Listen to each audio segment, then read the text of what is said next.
Students, कैसे हैं आप सभी? I hope you are doing well. तो स्टार्ट करते हैं आज की बहुत ही बेहतरीन क्लास, धमाकेदार, जो आप सभी प्यारे बच्चों के साथ होने वाली है। जो आज आपका स्टार्ट होने वाला है, पार्ट सेकंड है आपका मेटल एंड नॉन मेटल्स का। ठीक है, पार्ट सेकंड में हम बहुत सारी चीज़ों को क्लियर करेंगे। फर्स्ट पार्ट में हमने क्या क्या देखा था? मेटल्स एंड नॉन मेटल की प्रॉपर्टीज देखी थी। ठीक है, कौन कौन सी प्रॉपर्टीज देखी थी बेटा? उसमें हमने देखा था फिजिकल प्रॉपर्टीज देखी थी एंड केमिकल प्रॉपर्टीज देखी थी। ठीक है, ये हमने उसके बारे में डेफिनेशंस, उसकी प्रॉपर्टीज कंप्लीट किया था।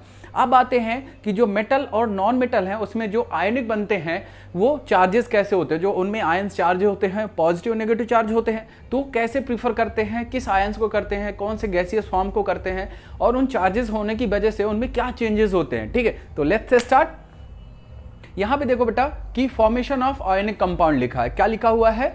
आयनिक कंपाउंड लिखा हुआ है। ठीक है, तो आयनिक कंपाउंड कहने का मतलब ये है कि जो उनके आयंस बनेंगे, जैसे यहाँ पे देखिए टेबल पे बना है, जो आयंस है ये है आयंस प्लस एंड माइनस। ठीक है, प्लस किसको डिनोट करता है ये आपको पता होना चाहिए, और माइनस किसको डिनोट करता है। ये आपको एक चीज बता देता हूं बेटा कि जो आपका कोई भी एटम होता है, ठीक है, आप जो एटम होता है, मान लो सपोज यहाँ पे मैंने एक एटम बनाया छोटा सा, ठीक है, तो ये क्या कंटेन करके रखेगा? ये होता है आपका nucleus.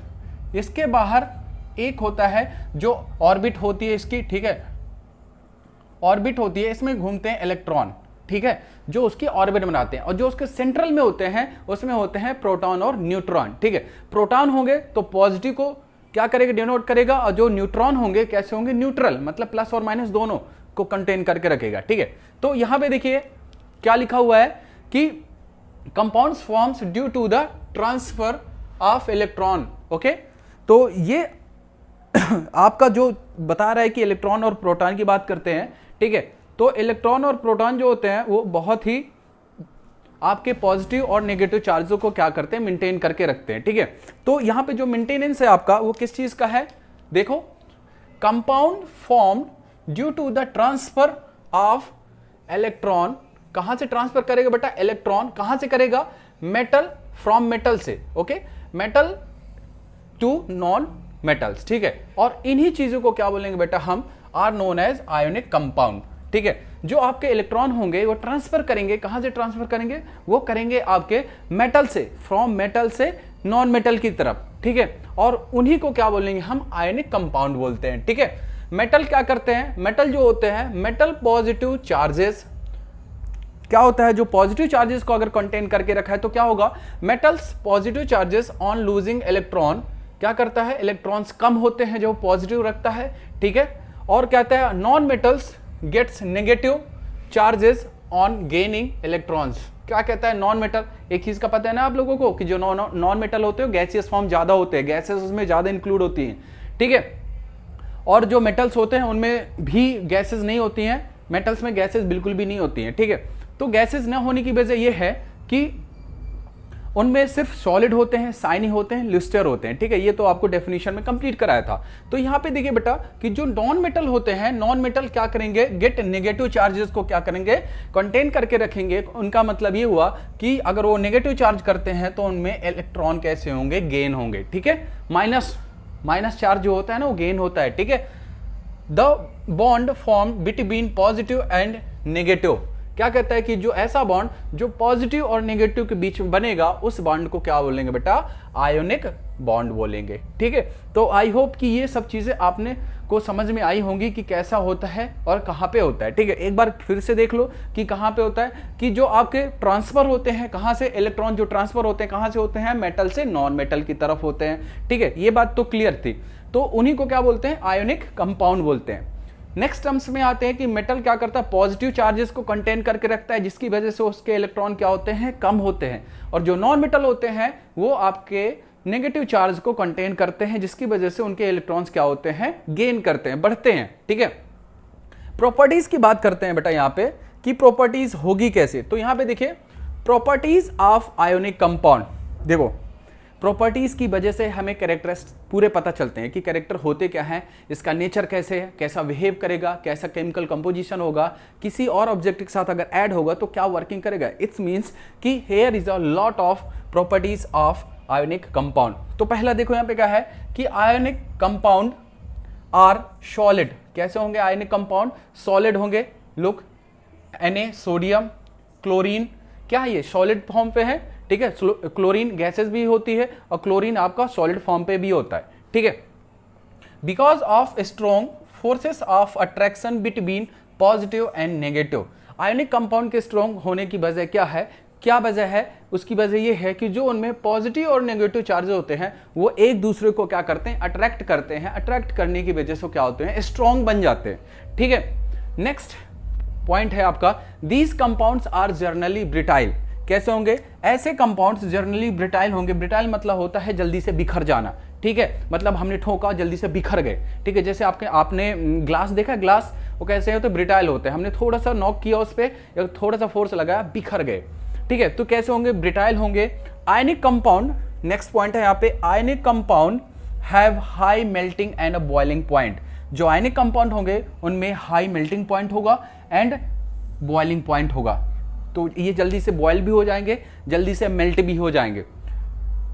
They are generally soluble, क्या कहता है बेटा यहाँ पे कि ये ज्यादातर कैसे होते हैं, सोल्यूबल होते हैं, मतलब वाटर के साथ सोल्यूबल हो जाएंगे। In a water and insoluble in solvents such as kerosene and petrol, ठीक है। जो इनसोल्यूबल होंगे वो वाटर में सोल्यूबल नहीं होंगे, जैसे आपका ऑयल हो गया, ठीक है, केरोसिन हो गया, पेट्रोल हो गया, ये जल्दी से मिक्स नहीं होते।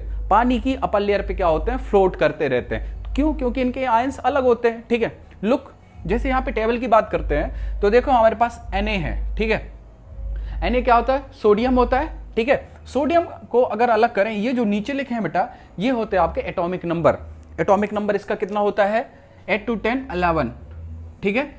जब इसको हम क्या करते हैं, आयंस में चेंज करते हैं तो Na+ का मतलब क्या हो, पॉजिटिव, और पॉजिटिव करेगा तो यहाँ पे एक आयंस क्या हो जाएगा, कम हो जाएगा, मतलब एक इलेक्ट्रॉन्स क्या हो जाएगा, कम हो जाएगा। देखो यहाँ पे एक लाइन मैंने लिखी थी कि अगर यहाँ पे मेटल्स है, आयनिक कंपाउंड है, metal gets positive charge on a losing electrons, मतलब एक इलेक्ट्रॉन्स लूज हो जाएगा अगर वो प्लस चार्ज रखता है। तो यहाँ पे 11 एटॉमिक नंबर था, तो यहाँ पे क्या हो जाएगा, 281 हो जाएगा। 281 क्या लिखा हुआ है, 281 जो लिखा है, जब ये हमने बनाया था, यहाँ पे देखो, यहाँ पे था एक एटम, इसके बाहर था orbit, second orbit, third orbit, ठीक है। और ये जो ऑर्बिट बनते हैं इनमें होते हैं इलेक्ट्रॉन, ठीक है। तो यहां से स्टार्ट होता है KLM, ठीक है। तो यहां से जो चार्जेस स्टार्ट होते हैं तो मैटर ये करता है कि हर एक ऑर्बिट में कितने इलेक्ट्रॉन वहां पे कंटेन है। तो यहाँ पे पहले ऑर्बिट में 2 है, सेकेंड ऑर्बिट में है, और थर्ड ऑर्बिट में एक ही इलेक्ट्रॉन कंटेन करके रखा है, ठीक है। तो ये था आपका, जैसे यहाँ पे Cl की बात करते हैं, Cl सिंगल होता है तो Cl+E होगा, मतलब इसके साथ एक माइनस इलेक्ट्रॉन ऐड हो रहा है, तो यहाँ पे 8 to 10 और 7 कितना होता है, 17, ठीक है। तो अगर ये 17 है तो माइनस चार्ज ले रहा है, मतलब कि एक इलेक्ट्रॉन क्या करेगा, गेन करेगा, तो यहां आकर के प्लस हो जाएगा, तो 8 to 10 और 18 हो जाएंगे। जैसे ये अगर दोनों को हम ऐड कर दें, दोनों आयनिक मैटर को ऐड कर दें, तो ये क्या बेटा, N क्या पॉजिटिव पे है, Cl क्या है माइनस पे है, तो यहां देखो कितने कंटेन करके रखेगा बाहर पे, 2 4 6 7, ओके। तो ये Na+Cl लिखा है, तो NaCl ये पूरा बनेगा और Cl जो होगा आपका माइनस पे होगा, ठीक है। अगर यहां पे बात करते हैं कि कंडक्टर कैसा होता है, इलेक्ट्रिसिटी के कंडक्टर कैसे होते हैं, या गुड कंडक्टर है, बैड कंडक्टर है, तो यहां पे देखो, they are a conduct electricity in a molten and a solution state, ठीक है। तो यहाँ पे कुछ इनका जो इलेक्ट्रिसिटी का कंडक्टर था वो कुछ अच्छा भी है, ठीक है, और सोल्यूबल है अगर, तो वहाँ पे अच्छा कंडक्टर हो जाएगा सॉल्यूशन स्टेट पे। जैसे पानी है ना, अगर न्यूट्रल नहीं है, अगर न्यूट्रल नहीं है तो उसमें इलेक्ट्रिसिटी स्पीडली फ्लो करेगी, न्यूट्रल है या प्योर है तो उसमें इलेक्ट्रिसिटी फ्लो नहीं करेगी, ठीक है। तो कुछ ऐसे होते हैं कि ये कंप्लीट करते हैं। आई होप कि ये सभी पॉइंट आपको क्लियर समझ में आए होंगे। नेक्स्ट जो यहाँ पे पॉइंट लिखा हुआ, एक्यूरेंस ऑफ अ मेटल, मेटल की उपस्थिति क्या होगी, मिलेगा कहाँ पे, ठीक है, ये सब चीज़ें कहाँ पे होती हैं, कहाँ पे कैसे मिलेगा, किस फेज में मिलेगा, किस स्टेट में मिलेगा, ठीक है, ये सभी चीज़ों को हम करते हैं। अभी कंप्लीट आते हैं नेक्स्ट पॉइंट में, एक्यूरेंस ऑफ अ मेटल्स, ओके। तो स्टूडेंट्स आते हैं यहाँ पे नेक्स्ट पॉइंट जो आपका होगा वो होगा एक्यूरेंस ऑफ मेटल, ठीक है। तो इसके पहले हमने क्या क्या कंप्लीट कर लिया, इसके पहले हमने आयोनिक कंप्लीट कर लिया कि आयंस कैसे होते हैं, प्लस और माइनस क्या होते हैं। तो एक चीज़ का ध्यान दो कि जो प्लस और माइनस थे वो कैसे प्रॉपर्टी शो ऑफ करते थे, ठीक है। जो इलेक्ट्रॉन्स थे, जिसके माइनस इलेक्ट्रॉन्स थे, उसमें सबसे ज़्यादा इलेक्ट्रॉन आयंस क्या हो रहे थे, गेन हो रहे थे, ठीक है।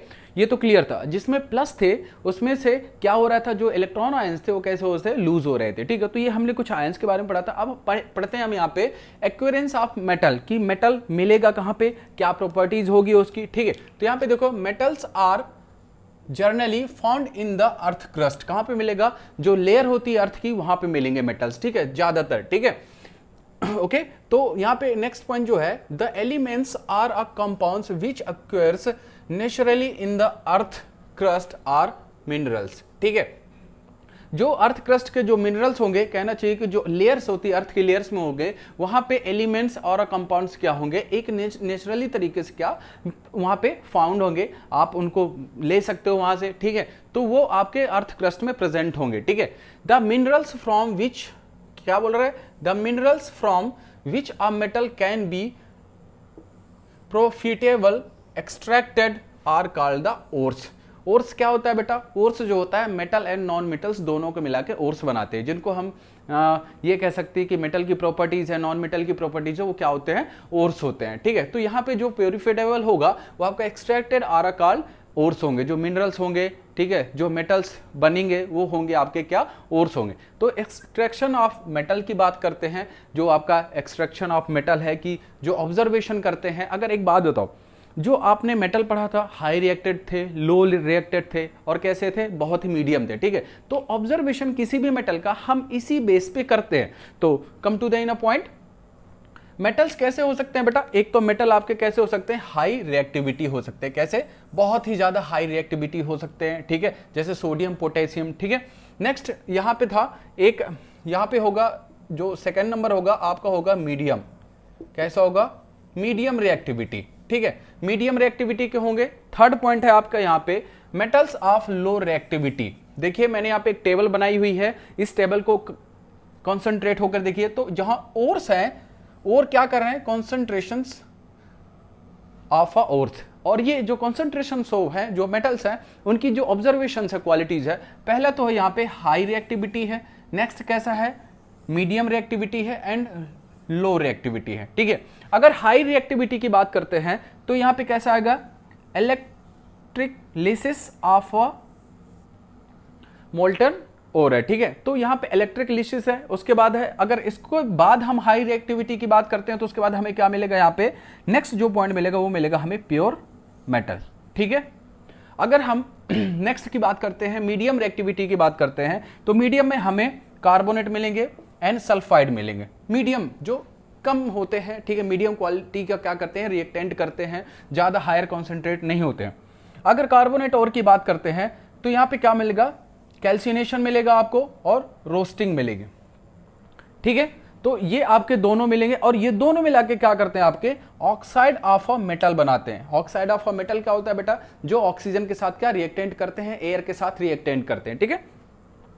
अगर उसी के नीचे देखें तो यहां पे क्या लिखा हुआ है, रिडक्शंस टू मेटल, क्या कह रहा है कि रिडक्शन टू मेटल, और थोड़ा सा नीचे आएंगे तो हमें लास्ट में मिल जाएगा आपका प्योरिफिकेशन ऑफ मेटल, क्लियर। अगर हम लो रिएक्टिविटी ओर्स की बात करते हैं तो यहां पे सबसे पहले है सल्फाइड ओर है।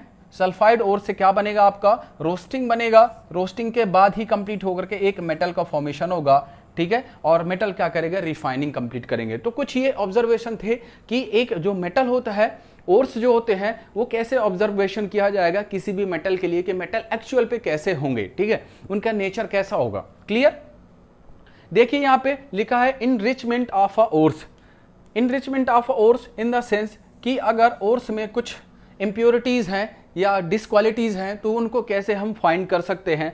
तो यहां पे देखिए क्या है, पहला रिमूवल ऑफ इंप्योरिटीज, कैसे रिमूवल ऑफ इंप्योरिटीज। तो मेटल्स, एक बात बताओ मुझे, ठीक है, कि अगर मेटल हम कहाँ से फाइंड करते हैं, अर्थ से, ठीक है, तो हमें तो एकदम लुस्टर तो नहीं मिलेगा, साइन तो नहीं मिलेगा, एकदम साइनी चमकता वमकता, ठीक है, नहीं।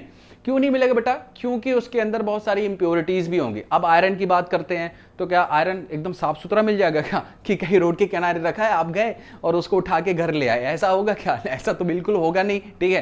तो हमें कैसा मिलेगा? वो मिलेगा बहुत सारी इंप्योरिटीज के साथ, जिसमें से सॉइल भी उसके साथ होगा, कुछ अनवांटेड मटेरियल भी होंगे। फिर क्या करेंगे हम? प्योरीफाई करेंगे, उसको मेल्ट करेंगे। मेल्ट के बाद हम क्या करेंगे? उसको सेपरेट अलग करेंगे, तब जाकर के उसकी प्योरीफिकेशन में क्लियर होगा, ठीक है। जैसे अगर हम ये करते हैं ना कि बहुत सारे, जैसे हमने अगर ये कहें कि प्योरीफिकेशन में कौन कौन से आते हैं, तो प्योरीफाई करने के लिए फिल्ट्रेशन भी होता है, सेडिमेंटेशन भी होता है, ठीक है। तो ये सब चीज़ें जो ट्रिक्स हैं वो यूज़ करते हैं मोस्टली हम बहुत सारे ऑब्जेक्ट में, अलग सी थिंग्स में, बट यहाँ पे मेटल्स की बात करते हैं। तो इसमें क्या होगा? आपका सैंड उसी के साथ इंप्योरिटीज में मेल्ट होगा, ठीक है। और इसी चीज़ को सबको क्या बोलते हैं? गैंग बोलते हैं। जो इंप्योरिटीज मिली होती है, दीज इंप्योरिटीज कॉल्ड क्या बोलेंगे? गैंग, ठीक है। जो बहुत सारे अनवांटेड मटेरियल मिले होंगे आपके मेटल के साथ, ठीक है, ओर्स के साथ, वो क्या होंगे? इन सबको क्या बोलेंगे? गैंग्स बोलेंगे। क्लियर? नेक्स्ट पॉइंट है आपका ये वाला। ये क्या कह रहा है आपका? The process used for the removing the gangues from ore. क्या कहता है कि जो प्रोसेस है, कौन सी? इंप्योरिटीज को रिमूव करने वाली। कहां से? गैंग फ्रॉम ओर, ठीक है। ओर से गैंग को प्राप्त करेंगे तो क्या मिलेगा? Are based only the chemical और फिजिकली। हम दो ही प्रोसेस को यूज कर सकते हैं, और दो प्रोसेस कौन सी है बेटा? वो जो प्रोसेस है वो कौन सी है? सिर्फ एक चीज तो क्लियर है कि अगर इंप्योरिटीज को हम अलग करेंगे, जो गैंग्स होंगी किससे? ओर से, तो क्या होंगी? सिर्फ दो ही चीजें होती है हमारे पास, टू ही things that is used for to separate a ores, okay. तो वो जो होंगे वो कौन से होंगे? केमिकल एंड फिजिकली होंगे, ठीक है। तो हम दो ही तो यूज करते हैं नॉर्मली, दो ही ट्रिक्स होती है हमारे पास, एक केमिकल से, एक फिजिकली से। फिजिकली कैसा होगा? इट्स अ कॉम्बिनेटेड, जितने भी उसमें इंप्योरिटीज होंगे उसको नॉर्मली हम अलग कर सकते हैं। केमिकल की बात करते हैं तो हीटिंग कर दो, ठीक है, उसके साथ कोई और केमिकल कंपोजिशन का यूज करके उसको क्या कर दो? प्योर कर सकते हो। तो it's a two types of tricks use in air, okay. Next point है हमारे पास, the process applied for concentration of ores. कैसी प्रोसेस है जो हम क्या करते हैं? कॉन्सेंट्रेशन के ऊपर करते हैं। क्या कहता है? Include gravity. इसमें क्या होता है? ग्रेविटी भी इंक्लूड होगी, जो अलग से एक स्पेशल फोर्स डालेगी।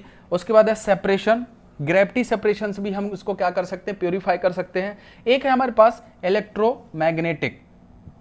तो कुछ ये हमारे पास ट्रिक्स है जो क्या कहती हैं? इनरिचमेंट ऑफ ओर्स से क्या करते हैं हम? एक मेटल की प्योरिटीज को हम क्या करते हैं? सेपरेट करते हैं, ठीक है।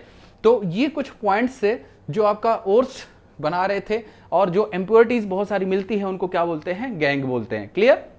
अब गैंग जो होता है, गैंग से हम क्या कर सकते हैं? उस इंप्योरिटीज को जो क्या कर सकते हैं? ओर से, ये पे क्या लिखा हुआ है? द गैंग फ्रॉम ओर, ठीक है। ओर से हम गैंग को जो बनाते हैं, मिलता है, उनको कुछ हम फिजिकली और केमिकली भी क्या यूज कर सकते हैं? सेपरेशन करने के लिए, ठीक है। तो इसी में एक point first and second point, ठीक है। तो enrichment of force first and second. चलिए आते हैं थर्ड पॉइंट का, और उसको पढ़ते हैं कि उसमें एक्चुअल पे और क्या चीज हो रही है जिससे हम सेपरेशन और उसकी क्वालिटीज को क्या कर सकते हैं? इंप्रूव करते हैं। Okay, come to the next point. Okay, तो स्टूडेंट्स यहाँ पे देखो, जो हमारा जो नेक्स्ट पॉइंट है, extractions of metals from their ore, ठीक है। अब जो हमारे पास एक्सट्रैक्शंस है of metals from their ores, अब हम ओर्स से क्या करेंगे? मेटल्स के अलग करेंगे, ठीक है। ओर्स क्या होता है? जो मेटल्स के खुद आपके मिक्स होता है आपका उसी में सब चीज़ें, ठीक है, कि ओर्स एक्चुअल पे है क्या, ठीक है। तो अब ओर्स से मेटल्स को क्या करना है? हमको निकालना है बाहर, की कैसे निकाल सकते हैं, ठीक है। तो पहला तो यहाँ पे एक पॉइंट है बेटा, क्या कह रहा है यहाँ पे? Extractions of metals low in the activities. क्या कह रहा है कि जहाँ पे एक्सट्रैक्शंस ऑफ मेटल है, कि मेटल के जो एक्सट्रैक्शंस है या उसकी जो रिडक्शंस है, रिडक्शन मतलब ये होता है कि उसके कुछ एक्स्ट्रा एक्टिविटीज को क्या करना? हमको हटाना है, ठीक है, कम करना। तो यहाँ पे क्या है? कुछ लो पॉइंट्स में है, extractions of metals low in the activities series, okay, are a very unreactive. क्या होगी? बहुत ही अनरिएक्टिव होगी, इनको आसानी से अलग नहीं किया जा सकता, ठीक है। अगर नेक्स्ट बात करते हैं, the oxide of these metal, कि मेटल के जो ऑक्साइड होंगे वो कैसे होंगे? कैन बी रिड्यूस्ड, कम हो जाएंगे। कब कम होंगे बेटा? जब हम इसको क्या करेंगे? हीट करेंगे, बाय हीटिंग अलोन, ठीक है। तो जब भी हम मेटल्स के ऑक्साइड को अकेले पे हीट करेंगे तो क्या हो जाएंगे, इनका जो आपका पॉइंटिंग है हायर कंसंट्रेशन पॉइंट से वो कैसा हो जाएगा, कम हो जाएगा। क्लियर? जैसे मैंने यहां पे लिखा है Hg, Hg को अगर हम ऑक्साइड के साथ हीट करते हैं तो क्या बनेगा, Hg को अगर ऑक्साइड के साथ हीट किया बेटा तो क्या बना, Hg सेपरेट निकला और ऑक्साइड जो होते हैं मतलब ऑक्सीजन के साथ ऑक्सीजन क्या हो जाएगी, रिलीज हो जाएगी। क्लियर? सेकेंड पॉइंट पे कहते हैं कि extractions of metal in the mid of the activity series such iron, zinc and copper. ठीक है, अगर मिड एक्टिविटी सीरीज की बात करते हैं कि जो इनको सेपरेशन की बात करते हैं तो इनमें जो मिड एक्टिविटीज में कुछ आपके यहाँ पे जो मेटल है वो कौन कौन से मेटल है, यहाँ पे आयरन है, ओके, जिंक है एंड कॉपर है। ठीक है, तो ये जो थे इनका तो पहला होता है कि हाई मेल्टिंग पॉइंट्स होता है, जल्दी मेल्ट होते नहीं है। ठीक है, are are usually present as a sulphides are a carbonates in a nature. ठीक है, तो अगर इनको अलग करेंगे तो ये मेटल के साथ कैसा रिलेशनशिप करते हैं, ये करते हैं बेटा सल्फाइड्स, कार्बोनेट्स, ठीक है, जो नेचर के साथ होते हैं ऑक्साइड के साथ मिला करके। ठीक है, उसके बाद कहता है does the excretion of a metal, क्या कह रहा है कि जो मेटल्स है एक्सक्रेशन है उनका मेटल का फ्रॉम द कॉन्सेंट्रेटेड ओर्स, कहां से होगा अलग, वो कॉन्सेंट्रेटेड ओर से होगा, जो एक बेहतरीन और क्या कहना चाहिए कि एक मेंटेन करके रखता है ओर्स। ठीक है, उससे हम क्या कर सकते हैं, इसको अलग कर सकते हैं। ठीक है, रोस्टिंग क्या होता है बेटा, हमने तो यहाँ पे पढ़ लिया कि कैसे अलग करते हैं। ठीक है, extractions of a metals from their ores, अब इन्हीं के ओर्स से हम मेटल्स को क्या करते थे, अलग करते थे। तो ये तो हमने कंप्लीट पढ़ लिया। ठीक है, रोस्टिंग क्या होता है, आपका क्वेश्चन पूछा जाता है 2 मार्क्स में, व्हाट इज अ रोस्टिंग। ठीक है, तो यहां पे देखें, look at here, this is a point, roasting, what is a roasting. तो रोस्टिंग क्या होता है, heating of a sulphide ores in the presence of excess air. क्या कहता है कि जब भी हम सल्फाइड्स ओर्स को क्या करेंगे, हीट करेंगे, कब करेंगे, presence of excess air, air के साथ क्या करेंगे, एयर की प्रेजेंस में क्या करेंगे, हम हीट करेंगे तो क्या करेगा वो, टू कन्वर्ट देम, वो खुद से क्या हो जाएगा, अलग हो जाएगा, किसमें, इनटू ऑक्साइड्स में। ठीक है, और उसी पूरी प्रोसेस को क्या बोलते हैं, इज नोन एज रोस्टिंग। जैसे मैंने यहां पे एग्जांपल लिखा है, look at here, ZnS plus 3O2, zinc को सल्फाइड के साथ हम क्या करते हैं, हीट करते हैं बेटा, तो क्या बनता है ZnO plus 2SO2।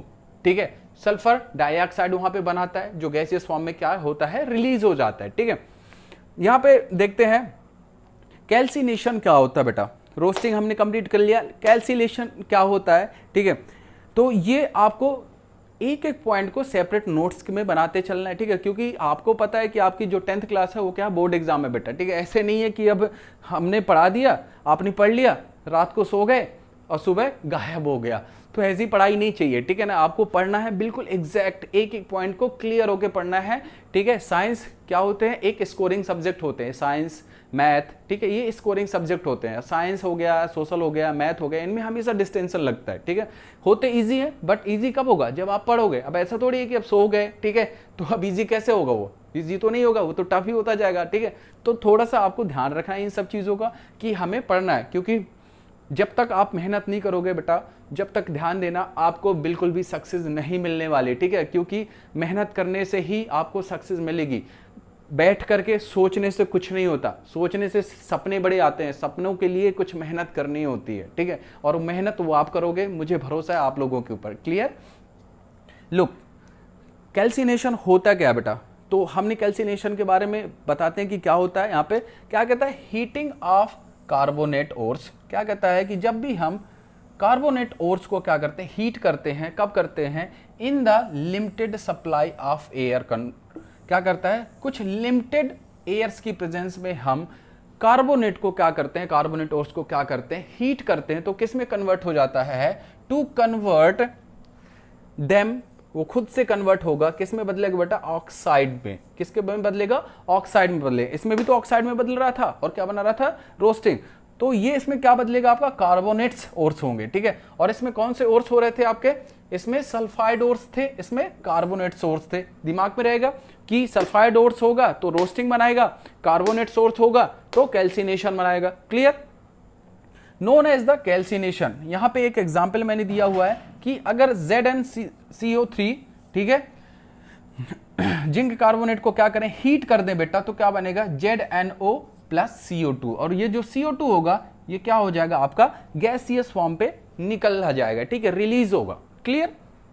Look, reductions क्या होगा, रिडक्शन मींस होता क्या है, रिडक्शन मींस होता है कम होना, हटना, ठीक है, या किसी चीज में कमी लाना, रिड्यूस जो होते हैं, ठीक है, कम होते हैं। तो अब होगा क्या रिडक्शन, अब पढ़ते आ रहे हैं, बहुत सारी चीजें हमने यहाँ पे बहुत सारे एक अंडरस्टैंडिंग किया हर एक पॉइंट से, तो वो उन पॉइंटों को आप बेहतरीन तरीके से एक नोट्स में, सेपरेट नोट्स में क्या करो, आप राइट करते जाओ, उनका रिवीजन करो।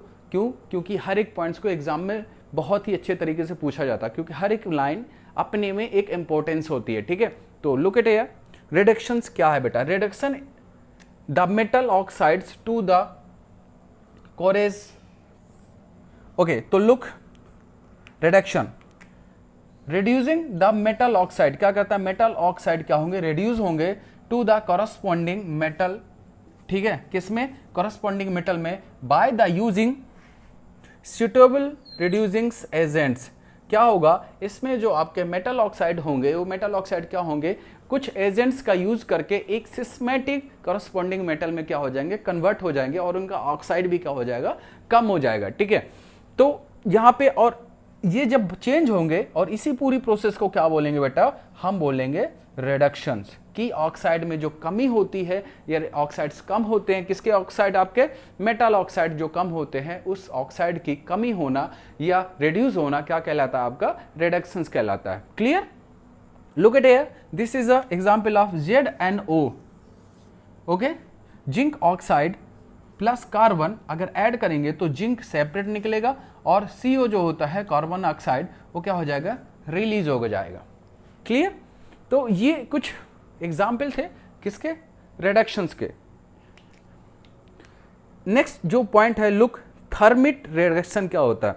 आपने कभी ये देखा है कि जो रेल की पटरियां होती हैं, बड़े बड़े से मेटल्स होते हैं, कुछ मशीनरी होती हैं, अब मान लो मशीनरी बीच से क्या होगी, क्रैक होगी, अब उसको जोड़ना है तो कैसे जोड़ेंगे, कुछ तो ट्रिक्स होगी।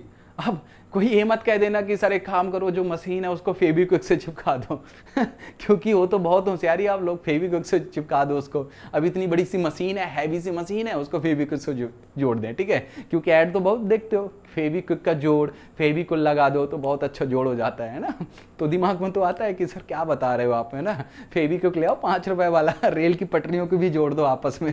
तो ऐसा तो बिल्कुल होगा नहीं, क्योंकि पटरियां हैं भैया, मजाक नहीं है, तुम्हारे घर की कुछ ऑब्जेक्ट नहीं है कि कुछ थोड़ी सी चीजें टूट जाए, उसको फेविक्विक से जोड़ दिया, खुश हो गए, 5 रुपए में रेलवे वाला काम चला दिया सब चीजों का। तो ऐसा होगा नहीं बिल्कुल, ठीक है। उसके लिए हम स्पेशल टेक्निक का यूज करते हैं, कुछ अलग से मेटल्स को क्या करते हैं, मेल्ट करते हैं उनके बीच में, और वो क्या करते हैं, आपस में फिक्स्ड होते हैं, ठीक है। तुम्हारे 5 रुपए वाले फेविक्विक से काम नहीं चलने वाला, ठीक है, कि तुम 5 रुपए वाला फेविक्विक तोड़ के लेते जाओ, भैया मैं आ रहा हूँ रेल की पटरी जोड़ने के लिए, मेरा इंतजार करो, ठीक है। तो तुम्हारा इंतजार नहीं करेगा, उनके पास खुद की टेक्निक है, और उस टेक्निक को क्या बोलते हैं आप, थर्मिक रिडक्शन बोलते हैं, ठीक है। तो थर्मिक रिएक्शंस क्या होती है बेटा, this is the reactions of iron oxide. कैसी होती है ये, ऐसी रिएक्शंस है, किसकी है, आयरन ऑक्साइड की है बेटा। आयरन ऑक्साइड क्या होता है, FeO3।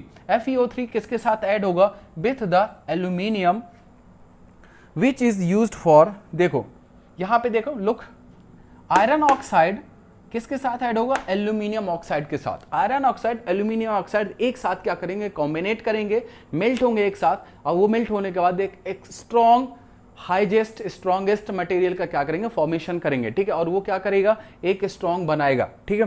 क्या करता है कि which is use to join the railway tracks, किसके लिए यूज होता है, रेलवे ट्रैक्स के लिए, जहां से मान लो कि कुछ पटरियां हैं, बीच में क्रैक हो गई, अब उसको क्या करना है, जोड़ना है। तो हम क्यों, क्योंकि ये हाईजेस्ट मेल्टिंग पॉइंट पे होते हैं, और हाईजेस्ट क्या होते हैं, ये स्ट्रॉन्गेस्ट होते हैं। कब, अकेले आयरन नहीं, जब आयरन और एल्यूमिनियम एक साथ जोड़ेंगे तब उनको थोड़े से स्पेस को कंप्लीट करने के लिए, फिल्ड करने के लिए क्या करते हैं, फिक्स करने के लिए हम करते हैं इनका यूज, जो आपका क्या है, आयरन और एल्यूमिनियम है, ठीक है। देखो यहाँ पे मैंने एक फॉर्मूला लिखा है, और इसमें एक चीज और है, रेलवे ट्रैक्स हैं, और क्या करते हैं यहाँ पे, क्रैक्ड मशीन पार्ट्स, ठीक है।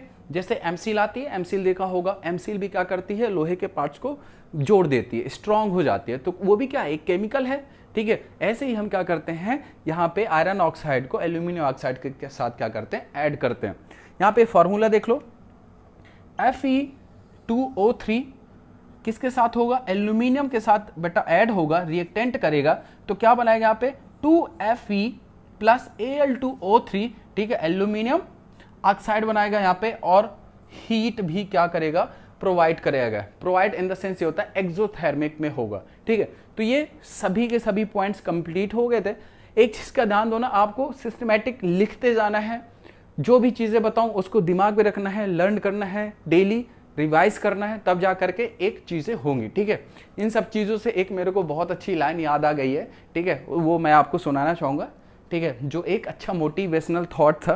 क्या यहाँ पे जो लिखा हुआ था किसी ने, क्या बहुत ही बेहतरीन लाइन थी, सुनाता हूँ यहाँ पे, कि किसी ने क्या खूब लिखा है, किसी ने क्या खूब लिखा है, बुझी समा भी जल सकती है, बुझी समा भी जल सकती है, तूफानों से कश्ती भी निकल सकती है, तूफानों से कश्ती भी निकल सकती है, होके मायूस यूं ना अपने इरादे बदल, होके मायूस यूं ना अपने इरादे बदल, तेरी किस्मत कभी भी बदल सकती है। ओके, तो ये बहुत अच्छी लाइन थी आप लोगों के लिए, ठीक है। मेहनत करते रहो, ठीक है, हर चीज़ को डेली अपडेट करो, अपने आप को स्ट्रांग बनाओ, मेंटली पावर बढ़ाओ, ठीक है, ताकि हर चीज़ आपकी क्या हो जाए, कंप्लीट हो जाए, ठीक है। तो ये आज के लिए इतना ही था, आपका पार्ट जो सेकंड था वो कंप्लीट होता है, ठीक है। आई होप कि आपको सब चीज़ें समझ में आ गई होंगी। फिर मिलते हैं नेक्स्ट चैप्टर में और नेक्स्ट कुछ बेहतरीन चीज़ों के लिए। तो आज के लिए इतना ही था। Okay, the class is OVER। Bye bye and take care.